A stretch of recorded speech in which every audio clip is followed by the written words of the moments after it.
Thank you for this great honor.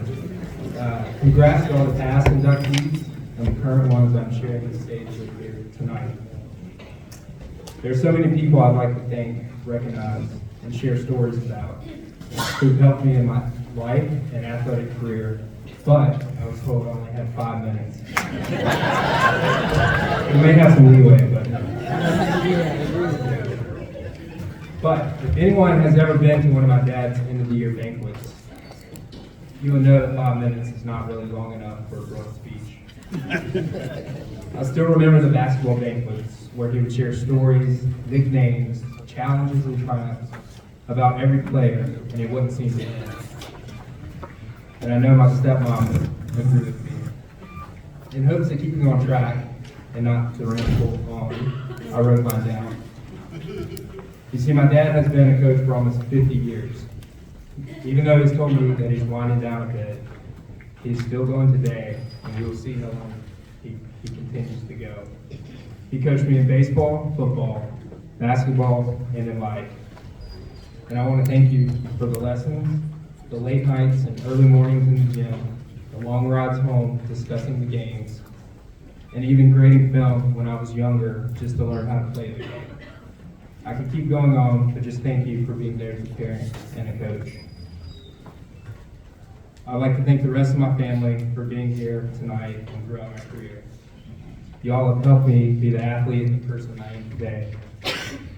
And I was especially excited to be able to share this moment with my kids, since they're now starting their athletic journey in swimming, tennis, and gymnastics, pushing themselves to be better every day as athletes and people. Nature versus nurture. My wife and I discuss this often and believe genetics play a key role in someone's athletic performance. Thankfully, my kids have most of my wife's genetics. And if you don't know my wife, she was a record-breaking swimmer in high school and at Georgia Tech. Go Jackets. I believe someone needs good genetics in some capacity to do great things. But I also believe those gifts or talents have to be guided down a path for success. When I found out that I was being inducted into a special place, I immediately looked up past inductees. I realized that many great people on this list guided me throughout my career, starting very early on.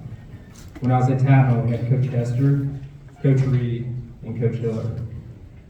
I also went to Stratford for 3 years, where Coach Hester called them the lost years, and at Tattnall was always my home. But I did, however, spend some time with Coach Collins, Coach Faraba, Coach Henley, and Coach Smith.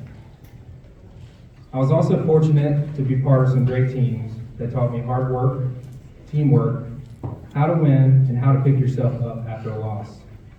I could start at Stratford, where our 7th and 8th grade boys basketball team never lost a game. My freshman year, we won the state championship in football, thanks to another Hall of Famer, Lakeith Smith. I then came back to Tattnall, where we made it to the state championship, but lost to my former school. My junior year, we won state, and then we probably had one of the best teams put together for my senior season. But after a dominant, undefeated regular season, we fell short in the playoffs to a team we previously beat 42-0. That was not fun, and I know Coach Hester or anybody part of that team did not like hearing that. I honestly thought that was the last time I would be on the football field. While a few people said I should get punting a shot at the next level, I wasn't recruited, and I really thought it was too late. I didn't know what could be ahead, but after talking to my parents and Coach Hester, I decided to give punting a shot at Georgia Military College. Then from there, I went on to Georgia Tech, the Senior Bowl, the Combine, the Draft, and finally the NFL. So to my family and coaches, thank you for your guidance in sports and in life. Thanks again for this great honor. Thank you.